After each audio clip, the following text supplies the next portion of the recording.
Bueno, yo también me sumo al agradecimiento de todos los anteriores expositores. Muchas gracias al Asado Federal por traernos a Misiones La Hermosa.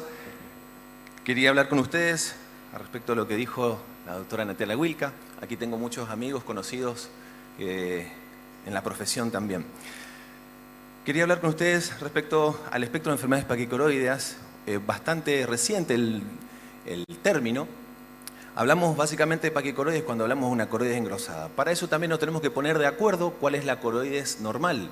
El espesor de la coroides normal todavía no está bien definido, pero ronda los 250 a 300 micras por debajo de la fóvea, y esto se va afinando a medida que nos corremos hacia la parte nasalotemporal. Fíjense que ustedes, hay un cuadrito donde según la raza, la edad, el sexo y los errores refractivos podemos tener diferencias en el grosor. Y especialmente cuando vamos envejeciendo se va adelgazando entre un 10 a un 15% en cada década. Esta fisiopatogenia de la patología básicamente consiste en que... ¿Tienen un marcador? Los vasos de la coroides, los más externos de la capa de Haller, se van agrandando y eso va comprimiendo lo que está por al lado. Entonces, estos vasos comprimen la capa de Sattler, comprimen la coriocapilar, la membrana de Bruch, y a partir de allí el epitelio pigmentario se afecta, produciendo una entidad que básicamente está compuesta por 6 patologías hoy en día. La circulación coroidea me hizo acordar al Baobabs del Principito, recuerdan acá a la derecha, en donde tenemos lóbulos que confluyen en el afluente venoso, en una vena vorticosa que lleva el caudal venoso hacia afuera del ojo. Y la circulación retinal vendría a ser como los árboles de la izquierda, entonces tenemos los vasos retinales y la coroides por detrás, en esta angiografía con verde indocianina. Decía que este es un término reciente, porque si ustedes buscan en PubMed, desde el 2013 se las confluye a esta entidad, y hablamos de una patología que podría decirse que es la misma patología presentada en diferentes pacientes, con las características de cada uno, que se ve manifestada en estas 6 entidades. Las más conocidas son la coroidopatía serosa central y la vasculopatía coroidea polipoidal. Quería dejarles 3 detalles, 3 tips como para poder evaluar estos pacientes a través del OCT y el angio-OCT. Con estos 3 tips ya estamos cumplidos con el objetivo de la clase. El primero de esos tips es básicamente que tenemos una coroides engrosada. Dijimos el valor referencia, más o menos, en donde ustedes pueden observar que puede estar engrosada de manera difusa o focal. Este es un paciente de la clínica en donde en uno de sus ojos, asintomático, tenemos en el ANFACE, tenemos vasos coroideos. Nosotros podemos posicionar y regular la altura vascular a la que queremos llegar a estudiar y poder enfocarnos en lo que nosotros necesitamos saber en nuestros OCTs actuales. Y ustedes ven en el ANFACE, en el ANFAS, un vaso coroideo que sobrepasa el haz papilomacular, y en el modo B un vaso coroideo engrosado justo en ese mismo sector. Este es el ojo contralateral del mismo paciente, pero con la patología que todos conocemos, una coroidopatía serosa central. Fíjense, justo asociada a la zona donde tenemos estos vasos coroideos engrosados.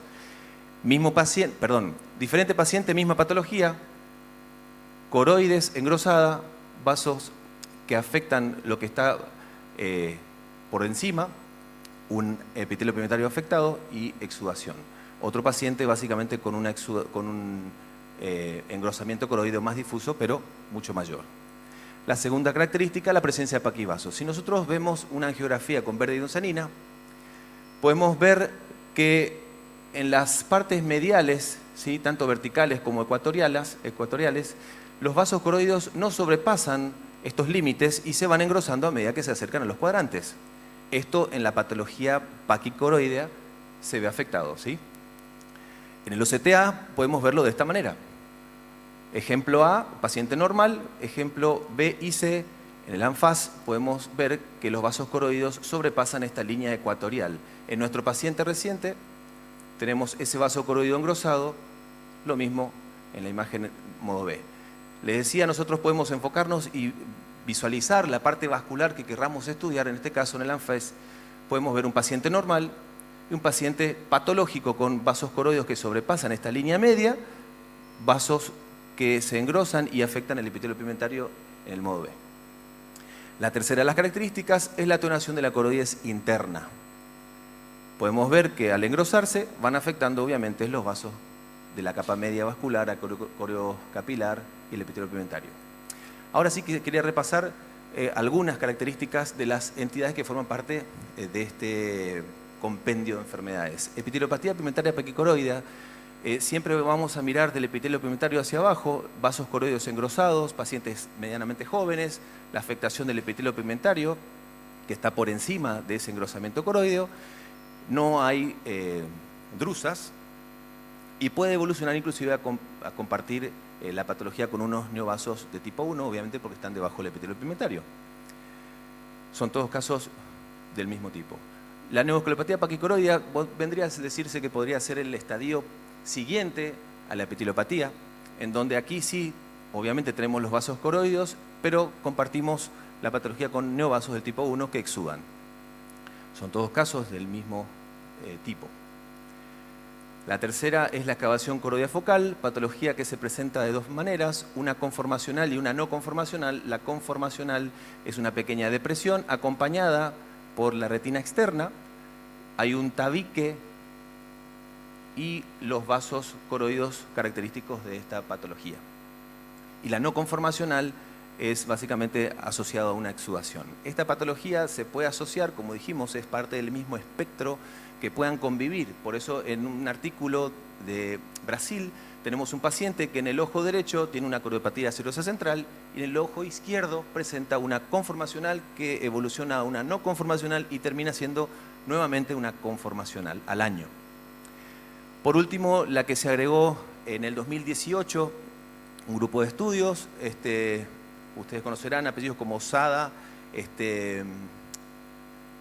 Rosa Olsmarco, ¿sí?, que nos acompañó en la SARIV de hace unos años, el síndrome paquicoroideo peripapilar, caracterizado por exudación de líquido intrarretinal o subretinal asociado a vasos que dijimos hoy en el sector subfoveolar tenemos 300 micras, pero fíjense que las micras engrosadas están ahora bien contiguas al nervio, por eso es que van a ver exudación intrarretinal y subretinal asociada siempre al área de vasos coroideos engrosados. Este es un paciente familiar de oftalmólogo, en donde tenemos vasos coroideos engrosados, la exudación subretinal.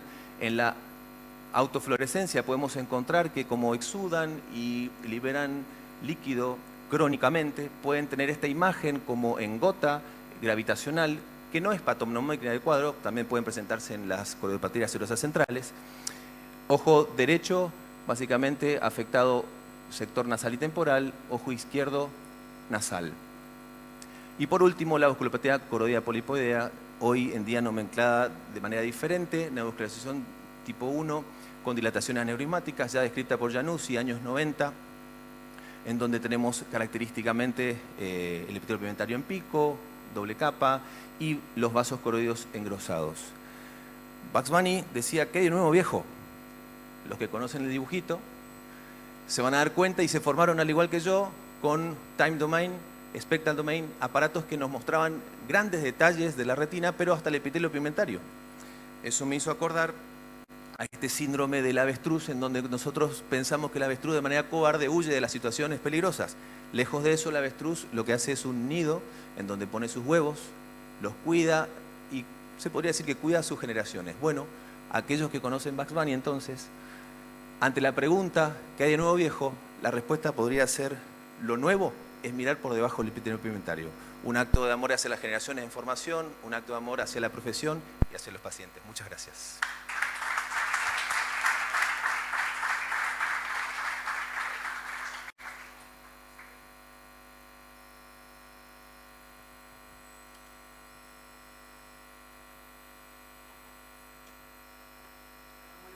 A todos, felicitaciones a las ADOS por este hermoso encuentro. Felicitaciones, Marcos, la verdad que muy completa la presentación, muy clara y concreta. No tengo mucho para agregar, sino para resaltar nada más el rol del OCT, digamos, en la enfermedad del espectro paquicoroideo, que nos ayuda muchas veces con los diagnósticos diferenciales, porque muchas veces hay pacientes que reciben tratamientos, por ejemplo, en las degeneraciones maculares de tipo seca, reciben tratamientos con antioxidantes y se los trata como maculopatías secas, y en realidad son pacientes que tienen, digamos, un síndrome del espectro paquicoroideo. Entonces con el OCT uno puede dilucidar estos grandes vasos o paquivasos que están presentes en forma focal o difusa. Recuerden generalmente también que esa alteración a nivel de la coroides suele ser bilateral, con mayor manifestación en un ojo. También las paquidrusas, por ejemplo, que están en las epiteliopatías paquicoroideas, que muchas veces se confunden con drusen, y ahí es cuando le damos el complejo vitamínico al paciente, le hacemos un seguimiento estrecho, y en realidad es un paciente que por ahí no va a tener grandes cambios a lo largo del tiempo, y la paquidrusa no suele tener cambios a nivel de la zona elipsoidal o de la capa de fotorreceptores subyacentes, a diferencia de los drusen. Como acotar, digamos, algún detalle más, es un espectro de estas enfermedades que comparten fenotípicamente ciertas características y que pueden ir evolucionando de central serosa aguda a fases crónicas, y los tracks, como decía, nos van a dar la marca de cronicidad. Y los cambios, por ejemplo, en la central serosa crónica, el desprendimiento del neuroepitelio, como mostraba Marcos, suele ser más plano, el desprendimiento del epitelio pigmentario plano irregular, y vamos viendo esas características. Y fundamental también complementarse con el angio-CT y el ENFAS, y el angio-CT muchas veces nos ayuda a diagnosticar si hay o no membrana neovascular de manera, digamos, rápida y económica, en el sentido que el paciente no necesita realizar un estudio por contraste. Bueno, nada más para agregar.